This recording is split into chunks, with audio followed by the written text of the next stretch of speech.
예. 볼까?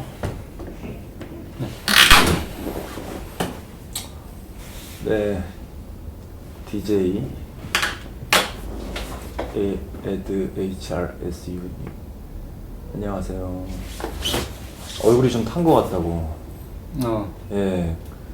제가 부산에 주말에 좀 다녀왔는데 잠깐 탄 것 같습니다. 선블록을 바른다고 발랐는데. 과장님 주말에 뭐 하셨어요? 저도 테니스 대회를 나갔다 와서 탈락하긴 했는데 얼굴이 조금 탔어요. 지금 아마 조명 때문에 별로 안 타 보이긴 하는데 원장님이 더 타셨네요. 그러네요. 네. 요즘 뭐 퇴근하고 테니스 치는 낙이라고. 네네. 네, 테니스 때 우와 하셨네요.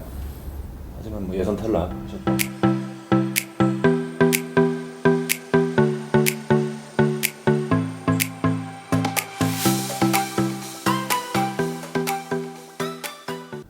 무언가를 하려면 집착일 정도로 그거를 해야만 하는데 문제가 있는 걸까요? 못하면 불안인데. 약간 강박적인 성향이 있으신 것 같은데 제 개인적인 의견으로는 그거를 해야 되고 할 수 있는 때 하면 사실 굉장히 좋은 거잖아요. 근데 그거를 할 수 없는 어떤 시기적인 타이밍이라든지 아니면 주변 여건이라든지 분명히 하기 어려운 상황인데 계속 그걸 생각하고 불안하시다 못하실 경우에 그렇다라고 한다면은 병적인 것보다 사실 성격적으로 좀 본인을 힘들게 하는 부분일 수 있겠죠. 그래서 지금 할 수 있는 것인가를 잘 이렇게 따져보고 어렵다라고 생각을 하시면 객관적인 상황 자체가 어렵다라고 생각을 하시면 일단 홀드 시켜놓거나 정리만 해놓고 나중으로 밀어놔야겠죠. 계속 그걸 붙잡고 있으면 뭐 내가 힘드니까요.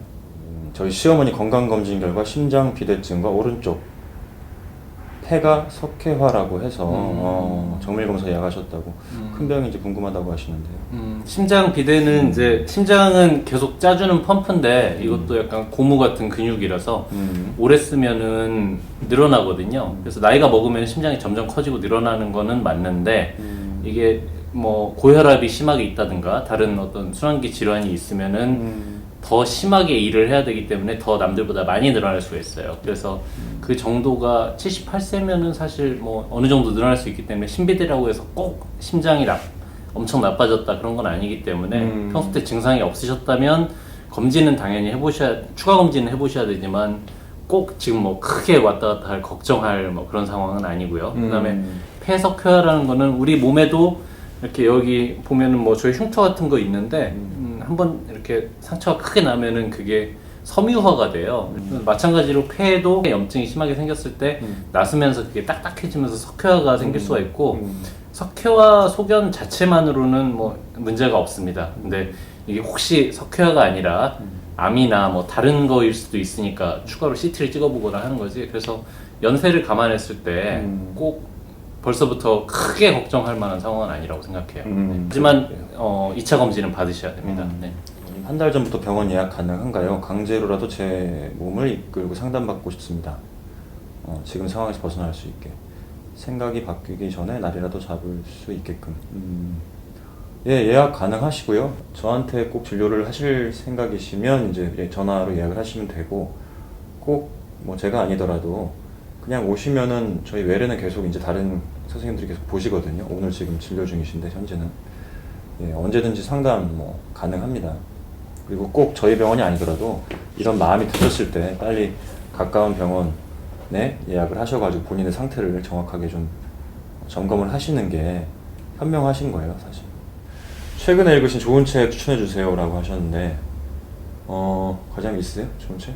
최근에 읽은 책은 아닌데 사피엔스라는 책을 되게 재밌게 읽었어요. 호모사피엔스라고 알고 있잖아요, 우리 중은. 근데 그 전에 뭐 베이징, 자바인, 그다음에 뭐 호모 이렉투스, 오스트랄로피테쿠스 뭐 그런 식으로 아마 사회 시간에 배우신 거 기억나실 거예요. 처음에 그래서 저는 어렸을 때는 처음에 오스트랄로피테쿠스가 원숭이에서 조금 나뉘어서 사람 비슷하게 생긴 다음에 그다음에 거기서 조금 뭐 진화한 게 네안데르탈인 아니면 뭐 베이징, 자바인 그러다가 최종 이제 진화의 산물로 지금 우리하고 똑같은 호모 사피엔스가 생긴 줄 알았는데 그게 아니고 처음에 뭐 네안데르탈인 뭐 호모사피엔스 그런 식으로 사람도 여러 종으로 원숭이가 여러 종으로 나뉘어 있듯이 여러 종으로 나뉘어 있어서 거기서 투쟁을 통해서 호모사피엔스가 살아남았다는 어떤 내용을 담고 있는데 소설은 아니고 약간 다큐멘터리 같은 책인데 저도 들어본 것 같습니다. 네, 예. 굉장히 흥미로웠어요. 그래서 이런 거 좋아하시면 다큐멘터리 좋아하시는 분은 굉장히 재밌게 읽을 수 있을 것 같습니다. 저도 좀 된 책인데 뭐 지금 알고 있는 걸 그때도 알았더라면 뭐 이런 제목이었던 것 같고요. 내용은 이제 그 암이나 아니면 다른 불치병 판정을 받고 호스피스 병동에 이제 계신 노인분들 대상으로 인터뷰를 한 거예요. 대학교에서 연구를 위해서 이제 인터뷰를 했던 건데 뭘 가장 후회하냐라고 이제 물어봤을 때 대부분의 그 죽음을 앞두고 계신 분들이 하시는 말씀이 나는 어떤 걸 했던 게 후회하는 게 별로 없고 나는 어떤 걸 하지 않았던 게 후회가 된다라는 얘기들을 대부분 하셨다는 거죠. 저도 이제 그 책을 읽고 나서 가급적 어떤 기회가 온다거나 하다못해 어떤 사람을 누가 소개해 준다거나 할 때 과거에는 저도 만나는 사람만 만나고 제가 하는 일만 하고 좀 익숙한 것들을 위주로 선택을 해왔었는데 그분들한테 좀 교훈을 받고 지금은 가급적 새로운 어떤 일이라든지 아니면 새로운 사람이라든지 이런 거에 대해서 일단 예스라고 하고 받아들이고 경험을 해보고 이런 식으로 좀 제 인생을 좀 많이 바꿨던 그런 책이었던 것 같습니다. 그래서 여러분들도 기회 되시면 좀 도움이 되실 것 같아요. 그래서 요즘 연기도 하시고 하나 봐요. 네. 여러 가지 시대. 그 책 영향이 있어요. 옛날 같으면 네. 죽어도 안 했을 것 유튜브에서 같은데. 18이라고 쳐보세요. 원장님 연기가 네. 생각보다 발연기가 아니에요. 네, 생각보다 많이 나옵니다. 굉장히 발연기일 줄 알았는데 생각보다 괜찮습니다.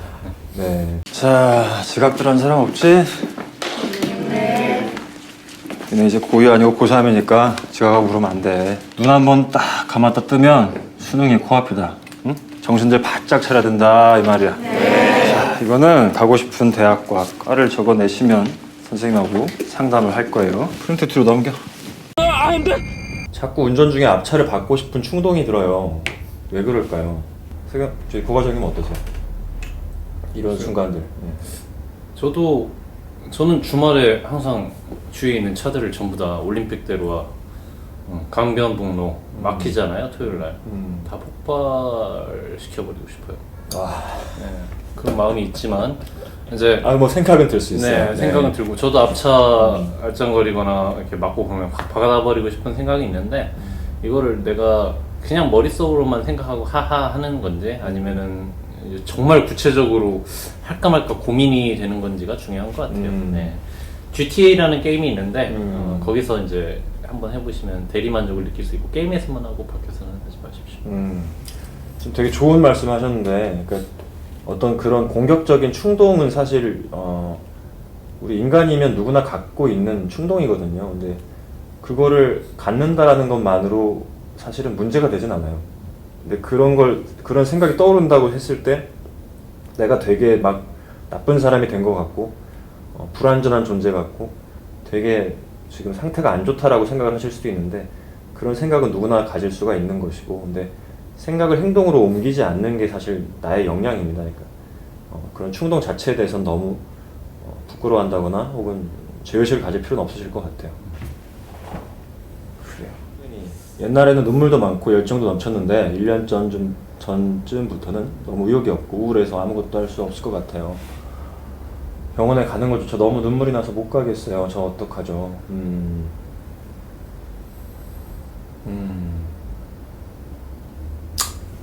맞아요. 그러니까 눈물도 많고 열정도 넘치고 사실 감정이 풍부했던 분이었는데 1년 전부터 의욕 없고 우울하고 무기력해지고 굉장히 드라이해진 어떤 그런 변화가 오신 것 같아요.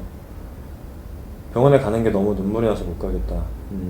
이게 그냥 내버려 둬도 사실은 다시 의욕이 생기고 눈물도 좀 나고 열정 넘치는 시기로 변할 수도 있어요. 그러니까 우울증이 지금 어느 정도 오신 것 같은데 우울증이라는 게 치료를 하지 않는다고 해서 완전히 계속 나빠지는 병은 아니에요. 에피소딕한 질환이라고 저희가 얘기를 하거든요. 그러니까 우울증에 와도 한 6개월에서 1년 정도가 지나셨으면 자연스럽게 좋아지실 수도 있어요.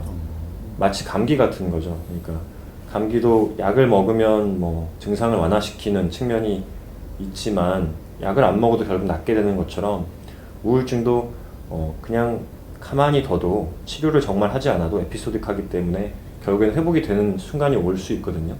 근데 문제는 우울증이 내버려 두면 증상이 점점 나빠진다라는 게 큰 문제고, 가장 큰 위험은 이제 자살 위험성이죠. 그러니까 그리고 우울증이 오래 지속된다, 그리고 그대로 날 방치했다 그러면 대인 기피라든지 아니면 다른 것들이 따라와요. 그러니까 자기 스스로에 대한 믿음이나 자존감이 완전히 무너지기 때문에 그 후속타가 이제 있는 거죠.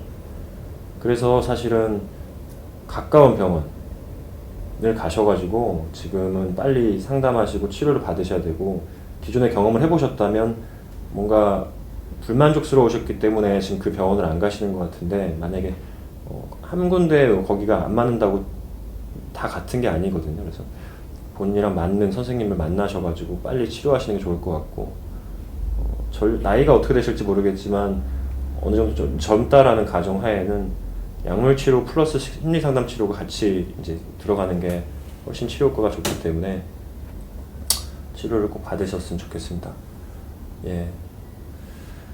우울증 혼자 극복할 수 있냐고. 혼자 극복하실 수도 있어요. 근데 방금 말씀드린 것처럼 내버려 두면 악화돼서 위험한 어떤 증상, 자살 시도라든지 이런 것들로 이어질 수가 있고, 방치하면 오래 지속되기 때문에 그게 대인 기피라든지 2차적인 문제가 따라올 수 있기 때문에 사실 치료를 빨리 하는 게 제일 좋아요. 그렇게 이해를 하시면 될 것 같습니다. 그 사이에 직장 생활에서의 어떤 생산성도 떨어지고. 맞아요. 그렇죠? 그러니까 네. 남들의 자기 자신에 대한 평가 자체도 이제 점점 나빠지기 때문에 더욱더 이제 자기 신뢰감이 무너지는 상황이 되죠. 그래서 오늘도 이제 30분 동안 달려왔습니다.